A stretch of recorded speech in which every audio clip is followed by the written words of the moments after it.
Dobar dan i dobrodošli, moje ime je Petar Vasić i vi ste u Letelici Vasić Medije, pričamo o marketingu, ovo je ko zna koja epizoda, ajde da krenemo na sadržaj.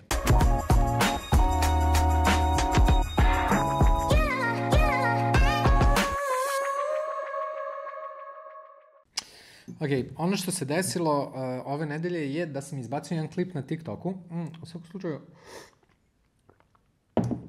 otišao je onako kao malo viralno, ali pričam o tome kako ako si vlasnik firme, faktički ne bi trebao da radiš u biznisu nego na biznisu.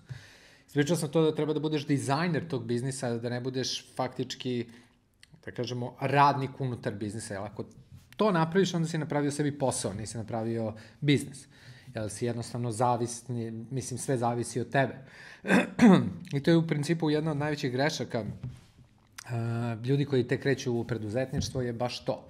Da, u stvari, ja mislim da ne veruju toliko, u stvari, ne da ne veruju, nego probaju, daju nekome neki zadatak da odradi, vidi da nije odradio tako kao što je on hteo da odradi, nego da je recimo na 50% ili možda na 70% i onda kaže ne, to ću ja, pa onda zaposli pomoćnika više nego što zaposli čovjeka koji će to da radi i tako dalje. Na kraju napravi neku, da kažemo, nekog Frankensteina od cele firme, gde u stvari on je ključan faktor i leti sa mesta na mesto, završava, krpi rupe i tako dalje.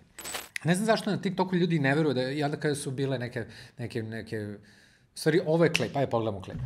Ovo je najveća greška koju možeš da uradiš. Ako imaš svoju firmu, odnosno svoj biznis, ne treba da radiš unutar svojeg biznisa, ne treba ti da proizvodiš nešto ili da vršiš uslugu. Ono što treba da uradiš je da se odaljiš malo i da pogledaš tu svoju firmu kao, da kažemo, neku money making mašinu. Tvoj posao je u stvari da je dizajniraš, da staviš svaki onaj točkić i zubac da tačno klikće tamo gde treba. Ti možeš da optimizuješ tu mašinu, jer ako radiš, ako si ti jedan od tih točkića, danas sutra ako se tebi nešto desi, ti si jednostavno nezamenljiva karika.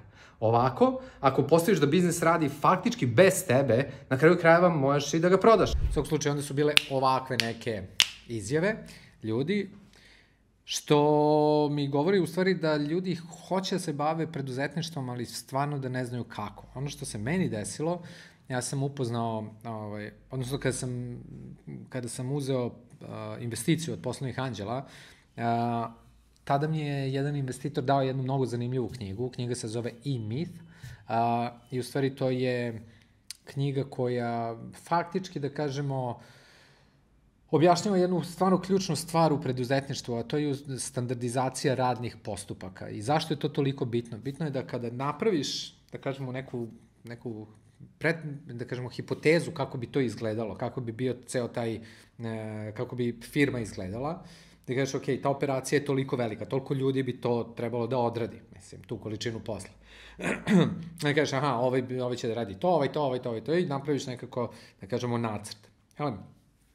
Ono što se obično ne desi, prvo to se mladim preduzetnicima ili ljudi koji onako tek spontano uđu, znači desi onako organski, a u stvari ne bi trebalo bi planski da se desi.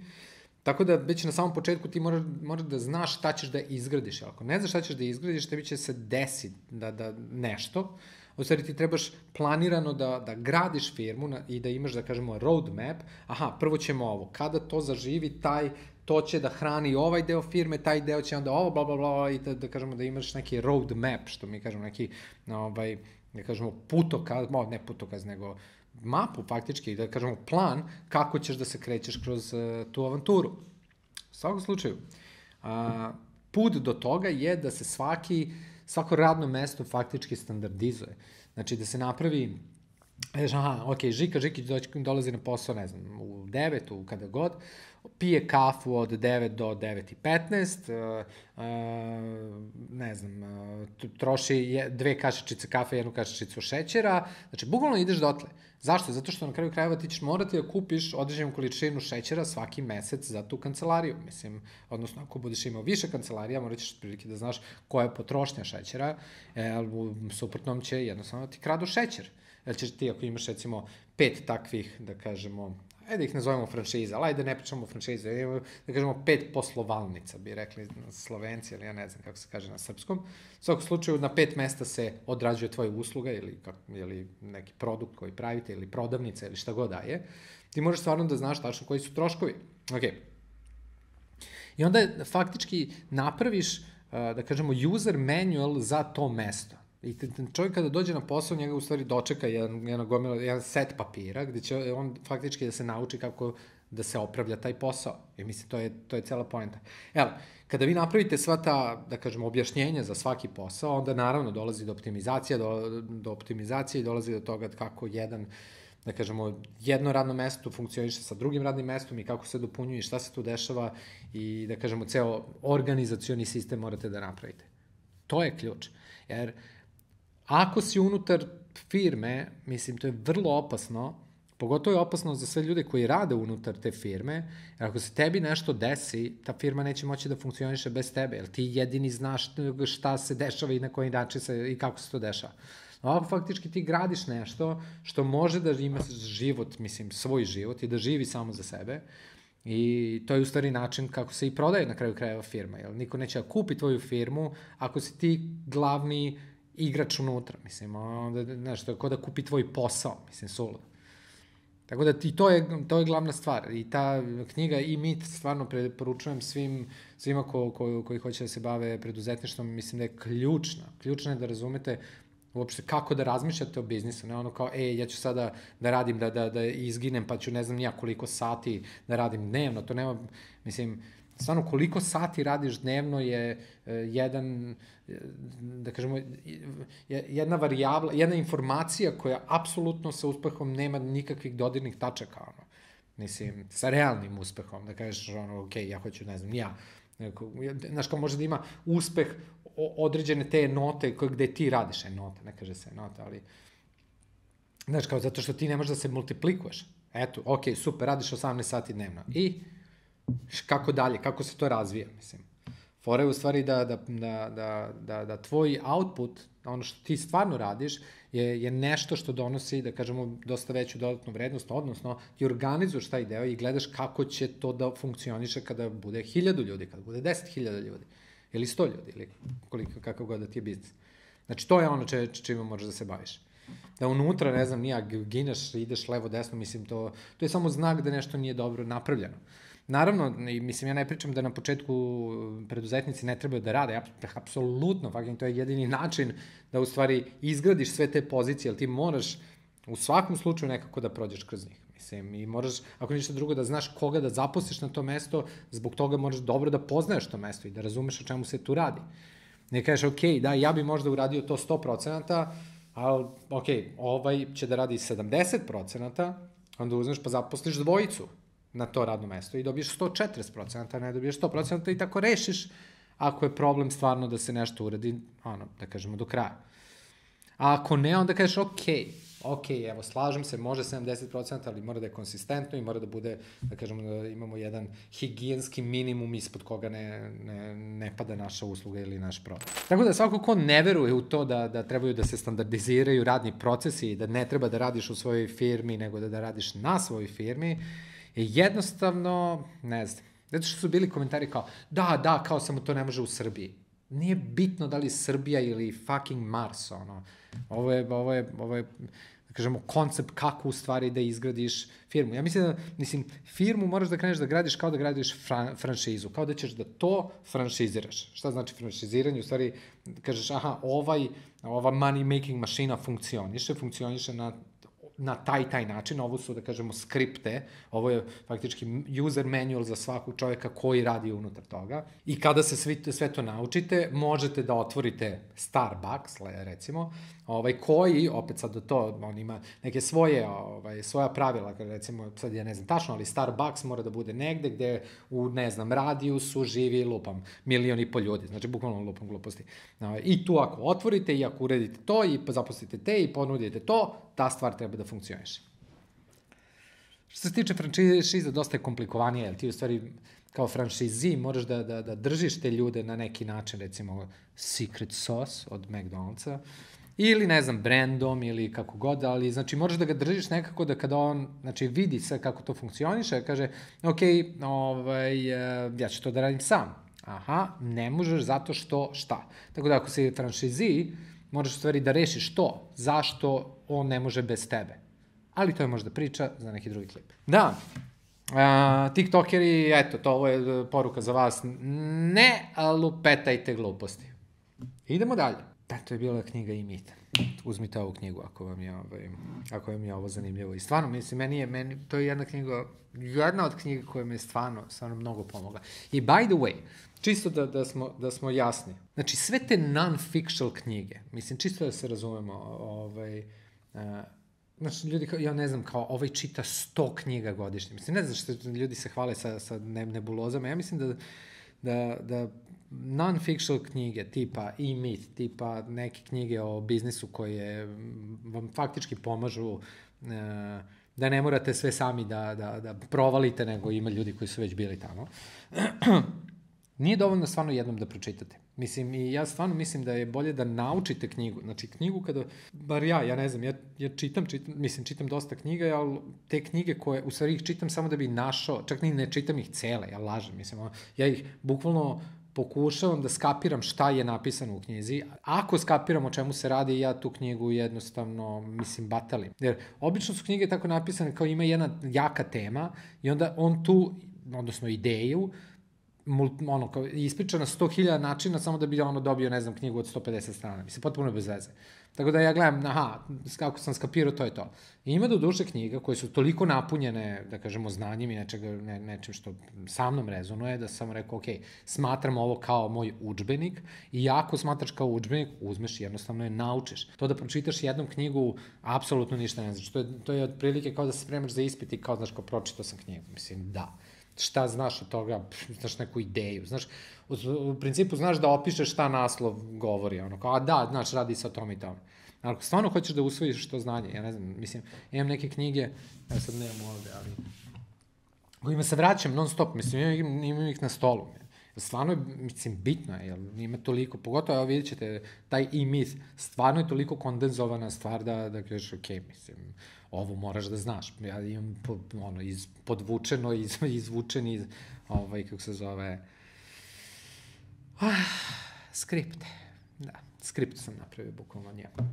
Ima par knjiga koje stvarno, ja mislim da ih znam napamet. Tako da, nije dovoljno samo da pročitaš knjigu. Ja, da se hvališ kao, divi mene. To što čitaš sada, pa i onda kao, znaš, izlistaš mi, to je bull fucking shit. Dobro. Ja sam počeo bukvalno da ishvatam kao blog postovi, kod TikTokove, bukvalno ako prelistam, to poglavlja, počnem da čitam iz sredine, kad me zainteresuje neko poglavlje, pa ok, i onda skapir, i vidjet ćete, stvarno, ako krenete tako, mislim, jeste malo disrespect do knjiga, ali pre sam mislio kao, ako uzmeš knjigu, onda moraš da je pročitaš do kraja, bull fucking shit. I onda se zaglaviš na pola neke knjige koje je teško, koje nisi razumeo ni od samog početka o čemu se radi, i onda prestaneš da čitaš zbog toga. Zbog nekog kao principa, šatro. Glupost. Nije ni bitno. Vidio sam na TikToku neko rekao kao bolje da pročitaš, ne znam, 5 knjiga godišnje, ili, ne, kako je, bolje se vraćaš na tih 5 knjiga koji su koji ti nešto znači i možeš da izvučeš znanje iz toga, nego da pročitaš, ne znam, 50 knjiga koji ok, pročitao sam, bravo, imaš orden. Ok, sad, 14. minut, bravo Petre, nisi prošao ništa, a imamo da prođemo kroz jednu stvar koju sam sedao na gajbi, da sad imamo ovde mikrofon, koju sam sedao na gajbi i bukvalno rezonovao ova promena u društvenim mrežama koja se desila. Ja ne znam da li iko od vas stvarno najiskrenije je razumeo šta je TikTok uradio, odnosno kako je primorao tržište da svi sada to moraju da urade, odnosno prelaženje sa social grafa na interest graf i u stvari algoritam koji to mora da protporati, šta u stvari nama donosi. I ako stvarno razumete Donosi vam jedan ne vrata, kako se to zove, window of opportunity, nego fucking vrata. Donosi vam nešto što ja mislim da nikada nije bilo na ovoj planeti, a to je da vi bukvalno preko noći, ali bez bilo kakve zajebancije, preko noći možete da uradite nešto i da se probudite i da shvatite da ste bogati. Bukvalno da ste bogati. Nikada do sada nismo mogli da mi imamo naš... Evo vam jedno pitanje. Znači, šta bi vi radili kada bi vi imali televiziju Pink? Lupam, nije bitno. Neku televiziju i kaže, evo, imate neki biznis, imate celu vašu televiziju i možete da dolazite do 7 miliona ljudi svaki dan. Mislim, šta mislite, da li vaš biznis, bilo čime da se bavite, bi bio uspešan ili ne? Da vi možete da svaki dan dolazite do 7 miliona ljudi, i to na jednom, više puta, da li bi vaš bio biznis uspešan ili ne? Bukvalno da prodajete najveću glupost koja apsolutno nikome ne treba. Ono treba 0,001% populacije i dalje bi bilo to uspešno jer bi ti ljudi kupovali i možda bi još neki kupovali čisto da vide kako i tako da. I mi to sada imamo, mislim. I mi to sada imamo i pritom je fucking besplatno. Ja ne znam da li to stvarno rezonuje. Možda, znaš, klincima, možda to ni ne rezonuje, ali oni su, znaš, kao naučeni da nekako pažnju možeš da dobiješ, odnosno da ne moraš da si na ulici da deliš flajere ili da uplaćuješ nenormalne cifre na nekim tradicionalnim medijima kako bi neko ispromovisao tvoju uslugu ili produkt. Ali ovo stvarno može da promeni život. I svako ko dan danas priča kako nema keš, bukvalno je sam kriv za to. Ja uopšte neću, znam da ljudi žive na rubovima, ne znam, egzistencije i sve živo, ali ako imaš dostup do telefona, znači ne više ni do kompjutera, do telefona koji je star 3 godine, znači 3 godine telefon, nađeš za 100 evra i imaš dostup do interneta, ti stvarno možeš da se ocepiš u stratifikacijskoj lestvici da odeš gde god hoćeš. Samo ako si dovoljno pametan. Evo, šta hoću da kažem? Hoću da kažem da sada, zato što čak i sa onim medijima, mislim sa starim Facebookom i Instagramom i svim tim, sa social grafom, znaš kao, morao si se trudiš, morao si, znaš, kao godinama da gradiš community, morao si da polako skupljaš followere i polako sa njima da komuniciraš i tako dalje, i onda si još ima problem kako Facebook seče organski reach, Sada mi imamo neograničeni organski reach. Neograničeni, ljudi. Znači, sve što je bitna kreativa. To da ti uzmeš i kaže, da uplatiš media buying više, stvarno, ja mislim da je čak i kontraproduktivno.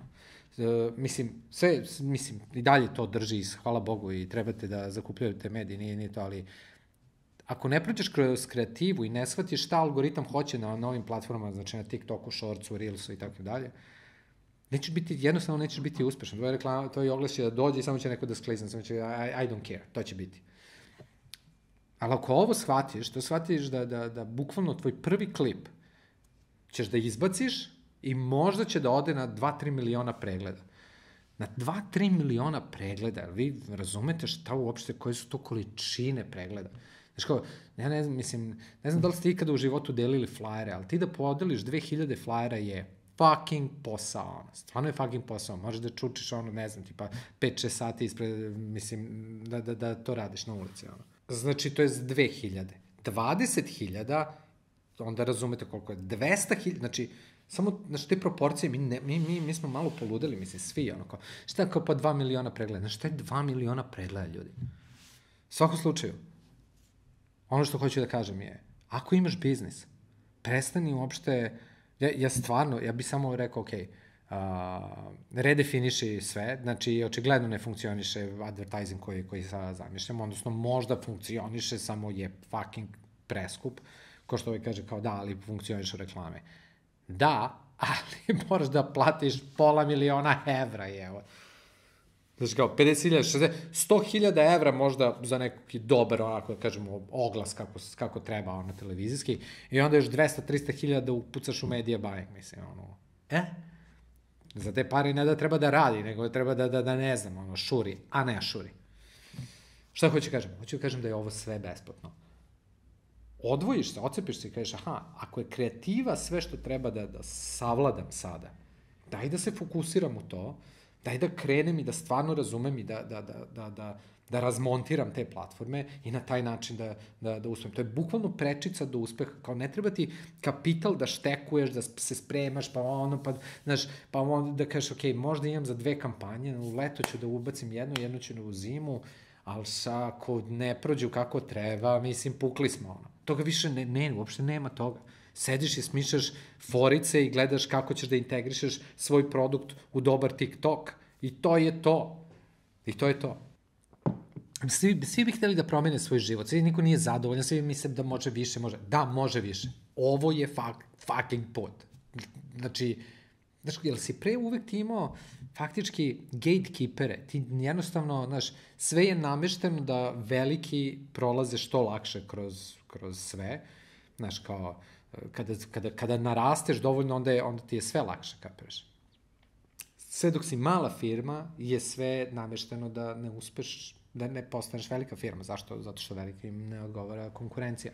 Tako da je dosta teže. Recimo, ako kupuješ na veliko, kao velika firma, imaćeš manju cenu. Ti ako kupuješ na malo, kao mala firma, imaćeš veću cenu. I onda na tržištu nisi konkurentan. Mislim, čisto da vam objasnim, recimo kad je reč o sirovini, isto se to dešava i za media buying, isto se to dešava svuda.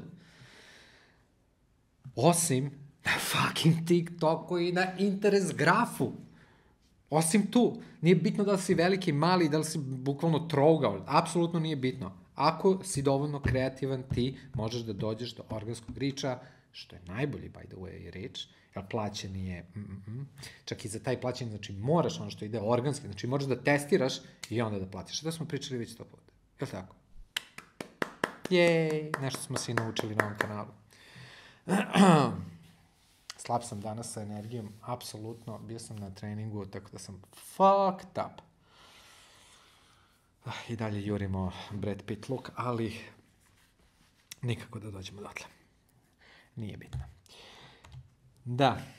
Ne, stvarno, bez veze, ono kao razmišljao sam kako da prenesem ovo vama, jer opet, ja sam mislio da će ovo da traje dosta kraće i verovatno, mislim ovaj besplatni rič na TikToku i sve ostalo, stvar je da sam se faktički prevario. Neće da se, da kažemo, da se ograniči veštački rič, organski rič, pa da će da, ne znam, bude sve manji i manji. Ne, ono što će biti, sve teže i teže će biti viralnih klipova. To je fora. Znači, svi klipovi će ti ići na vrlo malo, znači na samo test. Ako taj test bude uspešan, što će biti sve teže i teže, on će da ode viralno.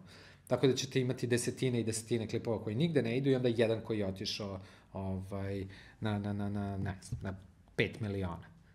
To će da se desi. Ali zašto? Zato što sada će sve više i više ljudi da bude kreativno i da se bori za to mesto, tako da će klipovi morate budu sve luđi i luđi. I generalno ćemo mi koji konzumiramo zbog našeg interesa grafa imati sve bolji i kvalitetniji kontent. Tako da će se duže i duže biti na toj platformi. Ali što više bude sadržaja, to će biti teže da se tvoj sadržaj probije. Tako da, u stvari, name of the game u sledećih, znači 2022. 2023. pa verovatno 2024. će biti kreativa. A tu ćemo da vidimo ko može da se snađe. Jer velike firme, ja tačno znam, imaju plan, pusti da se malo sve da vidimo kako šta, onda ćemo mi da uletimo sa parama.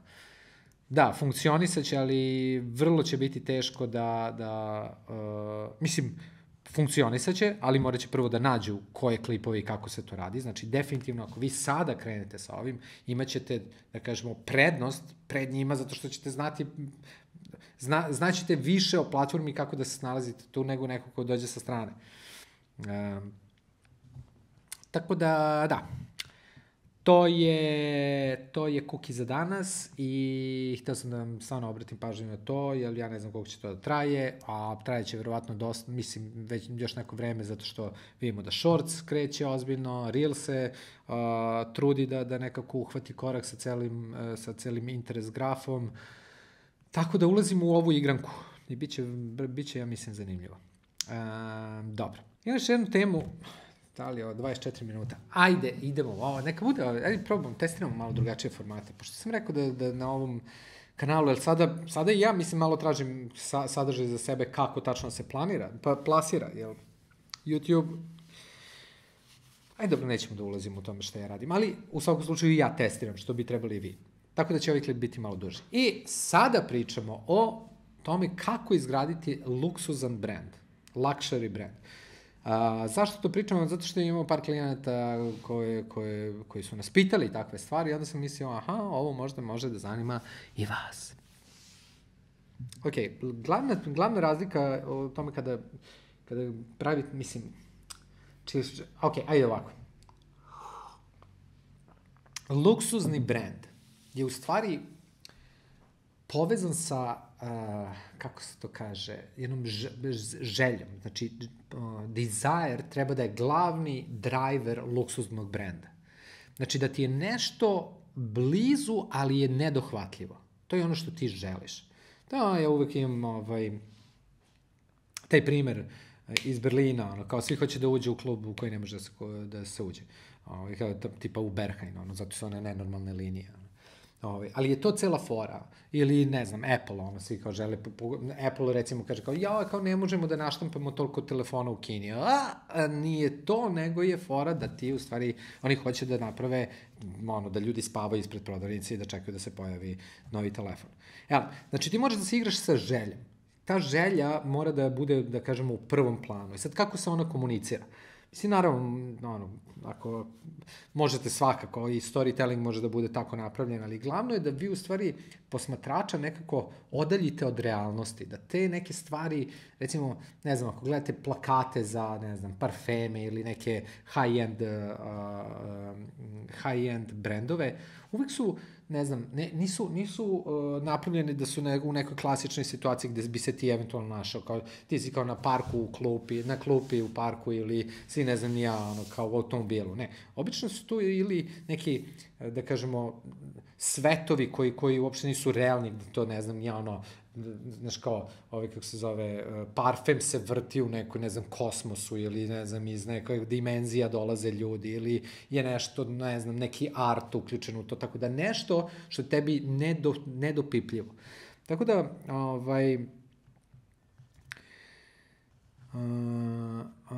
to je glavna stvar kod luksuznih brendova. Znači, morate tako da ih predstavite i naravno ta komunikacija isto treba da je, da kažemo, odaljena, da ima taj neki buffer, da mora da budu te neke liste čekanja ili neki moment gde ti shvataš da nije dostupno svakome, odnosno onome koje je dostupno da on u stvari ima nešto posebno i zato se on u stvari očešao, to je taj brand, odnosno njegov psihološki ja očvrsne, kaže, vidi, ja nisam kao ova masa, ova raja, ja sam nešto posebno.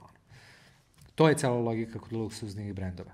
Naravno, neće da ulazim u to da mora bude sve zategnuto i dizajnerski, bla, bla, to se valjda zna, ali čisto sam hteo da vam kažem logiku komunikacije.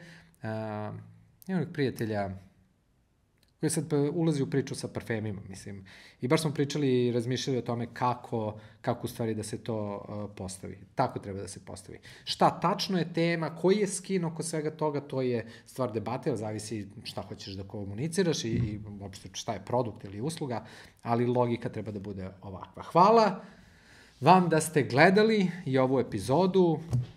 Od Mr. Beasta sam naučio da kažem, moraš odmah kad je kraj, mora da je kraj u sekundi. Tako da, hvala da ste gledali i vidimo se sledeći put.